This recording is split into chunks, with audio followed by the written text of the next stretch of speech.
Guys, for today's video, we took off yesterday from a buy now pay later app na tinatawag nating Skyro. Today, pag-uusapan natin ang isa pa sa 5 nag-o-offer ng 0% na buy now pay later app, which is si Credivo. Kasi napaka-underrated ni Credivo. Alam mo yon, 0% din siya pero konti lang ang mga tao nakakaalam at gumagamit sa kanya.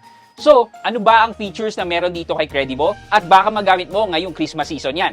So, pag-usapan natin yan for our Christmas episode number 17. Samahan niyo ako, sit back and let's discuss. Coming right up.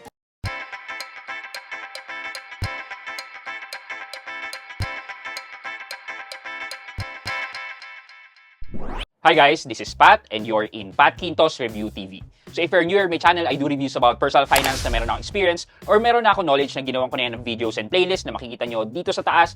At kung bago ka dito sa channel ko, you may want to consider subscribing to my channel. Yeah, so we already had discussed Credivo before na kung paano mag-create ng account and the features nito. So today, i-revive lang natin yon and i-reiterate natin why Credivo is one of the underrated buy now pay later apps na kung titingnan mo talaga siya, mas maganda pa siya kaysa sa mga online lending apps natin.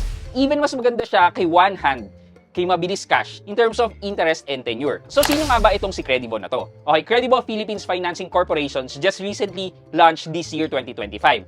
And this company is part of the international group called Credivo Group and is registered and regulated by SEC with this SEC number and Certificate of Authority with this number. Ito rin naman po siya sa SEC website or app. So yeah, masasabi po natin in terms of paperworks, legal po talaga nag-ooperate si Credivo. Okay, so just to let you know, since part si Credivo PH ng Credivo Group, sino ba itong Credivo Group na to? Well, itong Credivo Group na to ay isang leading digital financing services company dito sa may Southeast Asia. So basically, apart from being a buy now pay later app, meron din silang neobank na kasama which is they call it Chrome. However, this Chrome na to is not offered in the Philippines. So maybe later on makikita natin si Credivo mag-e-expand, baka makita natin tong Chrome na neobank or digital bank. Malay natin. Though sinasabi nila na lending app sila, online lending app sila, para mahirap siyang i-consider as OLA because alam natin yung mga OLA, matataas ang interest. While itong si Credivo, we can consider this as buy now pay later app. Bakit?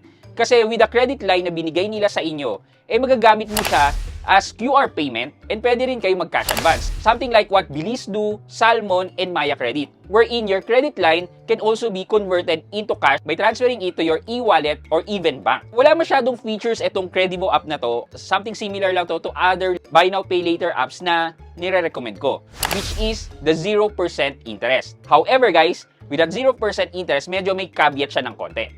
Okay, so let's go to a screenshot of the app para makita natin itong 0% na to. Okay, so as you can see, I was granted with 4,000 pesos na credit line with Credivo. And kung makikita nyo dito sa app niya, magagamit nyo ang credit line nyo using Pay with QR, Cash Loan, Bills Payment for Water, Mobile Top-Up, Payment for Electricity, and to buy a Tecno branded cellphone. So ang hindi ko alam bakit Tecno brand ang cellphone nila. Siguro meron silang partnership with Credivo regarding this. So basically, yan yung pwede mong gawin with your credit limit with Credivo. Medyo limited, but sabi ko nga, if dito sa apat na buy now, pay later service na nag-offer ng 0% ay hindi kayo ma-approve, baka it's your chance to apply for a Credivo account. At least man lang, mas okay ang interest ni Credivo versus sa mga online lending apps. So, siguro ang pinaka-importante dito pag-usapan natin is the pay with QR and the cash loan because ito naman talaga yung main service nila. Okay. So, sa 4,000 pesos, kapag ginamit mo siya using QR, you can actually consume the full amount, the 4,000 pesos or the credit line na binigay sa inyo. And ang kagandahan dito, kasi nga, 0% siya kapag ginamit mo ang Pay QR. So, tumatagal itong 0% ni Credivo ng up to 1 month. And if you pay everything in full, then wala pong charge sa inyong interest. However po, meron pong 1% na service charge every time na gumagamit po kayo ng PayQR. So kaya nga po sa 5 buy now pay later app na nire-recommend ko, medyo panghuli po si Credivo kasi 0% nga po yung interest but technically magbabayad po kayo ng 1%. Pero guys, yung 1% na yon, mas mababa pa po yan sa mga legit na online lending app natin. Okay, next na kailangan natin pag-usapan naman ay ang cash loan ni Credivo. So pag clinic po natin yan, makikita nyo po, bakit 2,000 lang yung pwede kong i-loan? 4,000 yung credit limit ko. It's because siniset talaga ng limit ni Credivo ang pwede mo lang ma-cash advance. Something to the effect ng mga credit card. Di ba sa credit card, hindi naman natin pwedeng ma-cash advance yung full amount. Basically, percentage lang yung pwede nating ma-cash out. Hindi siya katulad ng ibang legit na buy now pay later apps natin with the likes of Salmon and Bilis na whole amount pwede nating i-cash advance. So dito sa unang cash advance mo, only 50% ng inyong credit line ang pwede mong makuha. On your second and succeeding cash advance, tataas naman yan ng up to 80% na. So, basically, the maximum na pwede mong makash advance sa credit line mo ay only up to 80%. So, kamusta naman ang interest kapag cash advance na? Like dito po sa akin, ang maximum na pwede ko pong makash advance ay 2,000 pesos. Meron po silang binigay sa akin term na 3 months. So, basically, the term na meron ka would depend sa amount na hihiramin mo.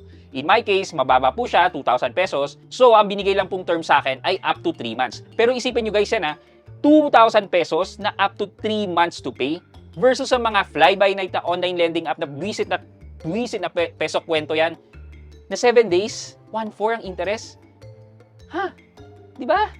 783.79 daw ang aking monthly sa loob ng 3 months. So, kung ipapakita ko po yan sa inyo, 783.79 times 3, that would be 2,351.37 minus 2,000 na principal, 351 na interest divided by 2,000 na principal, that's 17.56% na interest sa loob ng 3 months. I-divide po natin by 3. Yan po, lumalabas na 5.85% or 86% ang effective interest rate po niya. Itong interest rate na po na to, malapit po sa cash loan ni Atome, and sobrang layo naman sa baba ng loan nyo from one hand or even mabilis cash. Kaya, ito pong si Credivo ay one of my highly recommended na buy now, pay later app. Kasi gusto ko po na isave nyo po ang sarili nyo sa pangungutang sa mga online lending app. And at least dito, medyo makatarungan naman po ang interest niya. But siguro na lang po, another tip na lang po, you can use your credit limit ng 0%, even more than dyan sa cash advance na 2,000, kapag meron kayong business.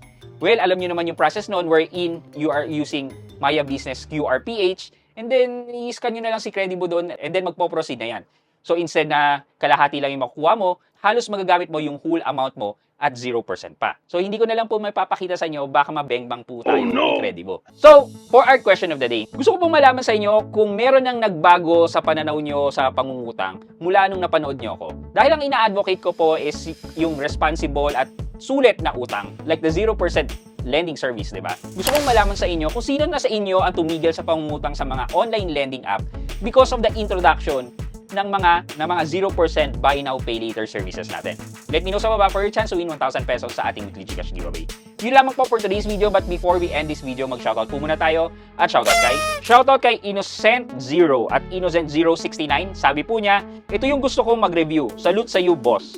Kay Innocent0 at Innocent069, shoutout po sa inyo and thank you so much po na na-appreciate nyo po yung mga ginagawa ko pong reviews at mga videos. Maraming salamat po.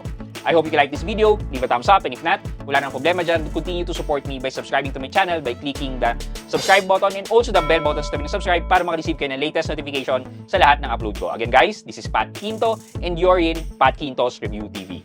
Bye-bye!